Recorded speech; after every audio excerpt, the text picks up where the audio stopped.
Assalomu alaykum aziz kitobxonlar. Bugun biz sizlarga Iqbol Mirzoning Aytgil do'stim nima qildik vatan uchun deya nomlangan kitobini tanishtirib o'tmoqchiman.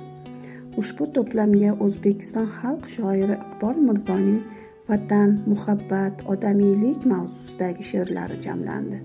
Ularni o'qir ekansiz, ko'nglingizga qadrdon tuyg'ular ifor otishiga, ko'z oldingizda beqiyos O'zbekistonning jannatiy manzaralari namoyon bo'lishiga ishonamiz.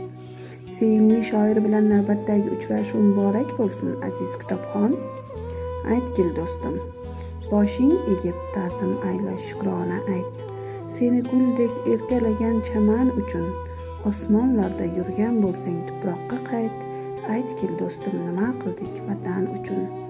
Ko'zi qora yuragi oq shu el uchun, tuproq uchun, shu yurt uchun, chaman uchun, ulug' inson boshlab bergan shu yo'l uchun. Aytgil do'stim nima qildik vatan uchun. Ohangaron shahar axborot kutubxona markazimiz sizlarga shu kitobni o'qishingizni tavsiya